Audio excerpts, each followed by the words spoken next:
alaikum and welcome back to another episode of the Manifesting Muslim Ramadan series, Aligning with Allah. In today's episode, we're going to talk about surprises, especially letting Allah surprise you. Yay! The best surprises you could ever ask for. This is such a pivotal step in our relationship with Allah because it actually comes down to surrendering back to Allah, surrendering your dua, surrendering your ideas of the outcome, surrendering your will, surrendering your day, surrendering everything back to Allah subhanahu wa ta'ala. Specifically in today's episode, what I would like to talk about is surrendering our du'as back to Allah, because this is where most of us tend to struggle when it comes to kind of giving it back and being like, I am not in control, only Allah can control things. And so it can be very difficult when we are very set, like heavily set on an idea of an outcome that we genuinely feel like we need in this dunya in order for us to be happy or content or just happy with Allah, feel like Allah has pulled through for us. Many of us kind of put that kind of responsibility of our happiness and our contentedness in this dunya are based on what Allah does and doesn't give us. So here's the thing, and you will have heard me say this before. Holding on too tight to your expectation of the outcome of what you want can push your blessing away from you. If you want something and you think it has to come from a specific pathway, from a specific person within a specific time frame, and that time frame, that way of coming, whatever it might be, is slowly passing you by, the more resentment you can start feeling towards Allah. The more you can harden your heart, the more you can be pushing away another blessing that Allah might want to give you.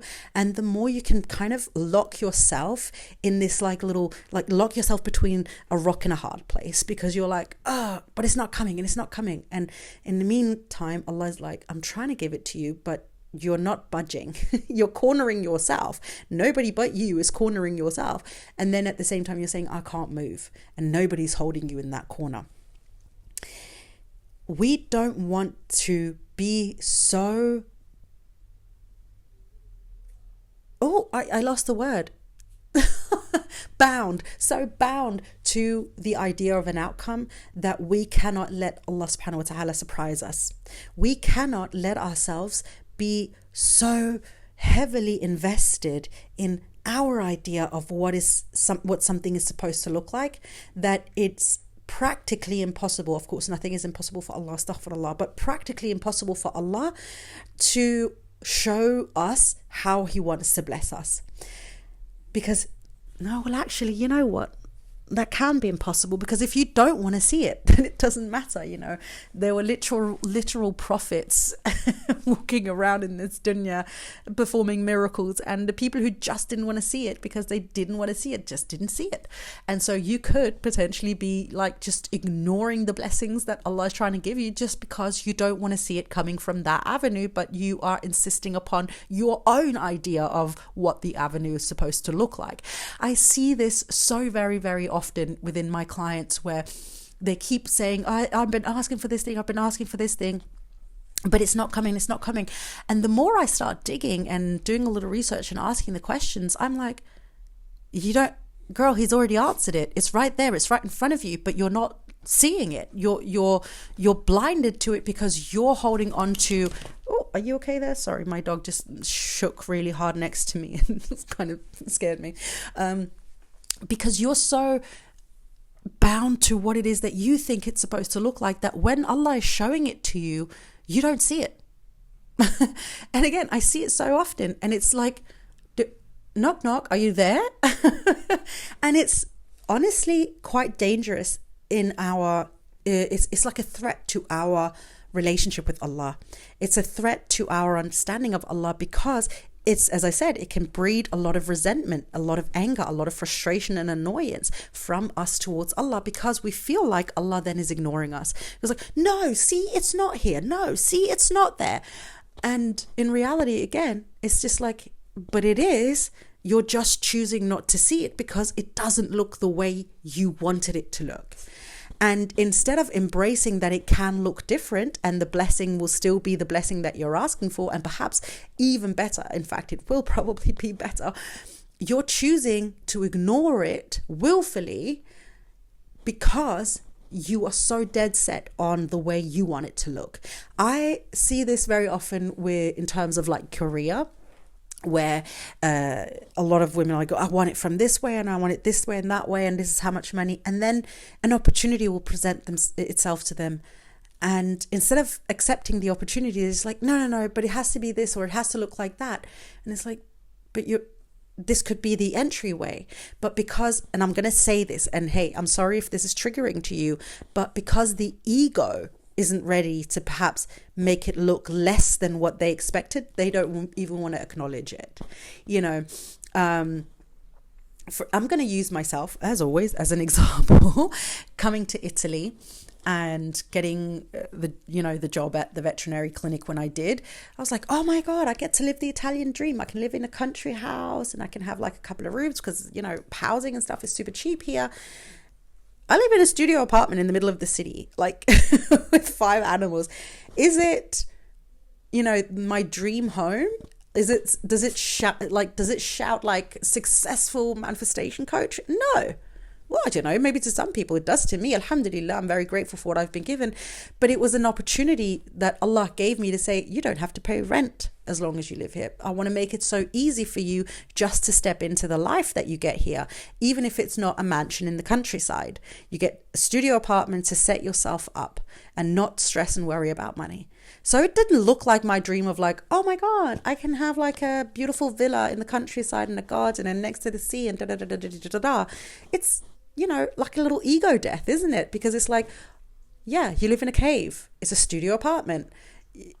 No, you have about enough room to swing 3 cats, because I've got 3 cats. I wouldn't do it though, but please, I wouldn't do it. Don't call RSPCA or whoever it is.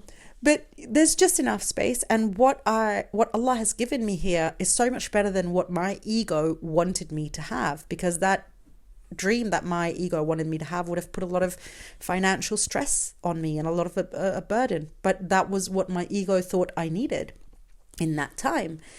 And so often, again, the dua of that safety and that life in Italy came in a way where it was like, okay, let me just put my ego aside for a minute and look at the opportunity that Allah is giving me. How is Allah wanting me to be here? Because Allah could have said, yeah, I'm not going to give you that. You're going to have to struggle your way in Italy and it's going to be hard for you. And in reality, He said, you're going to get a beautiful home and you can live there rent free, and you can just focus on your stuff and focus on your work and focus on learning Italian, which, by the way, is such a hard language to learn, especially when you're creeping up on 40. But the point is, that's how Allah wanted to surprise me. He said, I will give you a home and it's going to be rent free. You don't have to pay for it. Alhamdulillah, right? But it wasn't how I expected it to come. It wasn't what I expected or even wanted at the time, right? So we need to be able to open up our hearts and our minds to Allah's way of doing things, so that He can surprise us with His blessings. He can show us how good life can really get when we stop getting in our own way. But we can't do that if we keep insisting on inserting ourselves in the equation all the time. Can you imagine trying to, set up a surprise party for someone who insists on being part of, every part of the plan? It's like, oh, why do you go there to call somebody who and this person and that person? Let me call them for you. What do you need me to tell them? It's like, no, go away. I'm trying to plan a surprise party for you. Oh, let me do it. Let's do this date. Let's invite this people and let's do like, go away. You're ruining the surprise.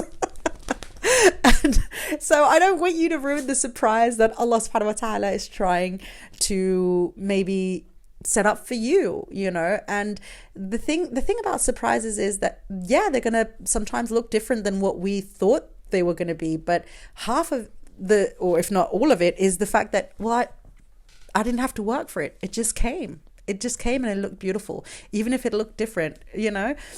It wasn't the color balloons that I wanted, but hey, I had balloons. So let Allah surprise you Trust Allah enough to set you up for something good. Trust Allah enough to say, you know what? I'm good however you want it to be. Like, I have my idea, and if you choose to take my suggestions, here they are. Like, here's how I want it. But if not, then that's okay too, because I trust that you know what you're doing before I know what I'm doing, even though it's my life. And so I will still keep an eye out and keep myself sort of ready to receive from any avenue, because I know that at any moment you can choose to serve it up to me from anywhere, from a different perspective than I was ready to see it from. And it really opens up your life in such a beautiful way.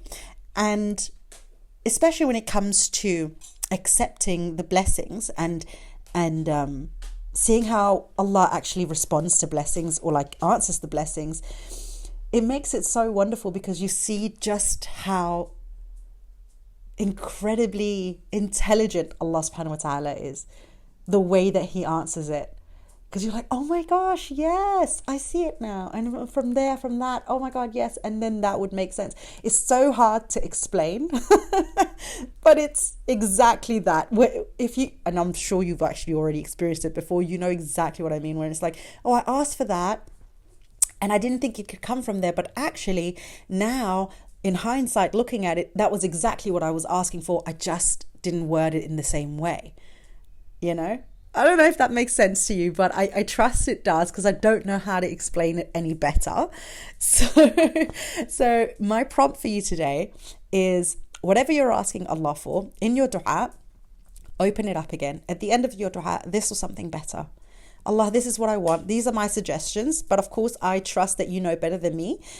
So if what I'm asking for isn't the best, I open it back up to you to change and redirect where it's necessary. And in the meantime, I'm just going to keep my options open. And if something feels right, even if it wasn't exactly what I asked for, then I trust that you will guide me to it. And if it's not, then I trust that you will guide me away from it. Okay, leave it nice and open for Allah to come in, and then really surrender it back in your mind. Do not hold on so tight to your idea. You could really be smothering your blessing before it's even arrived. All right, my darling, that is what I had for you today. I will see you, inshallah, in tomorrow's episode. But until then, my darling friend, please don't forget to live in love.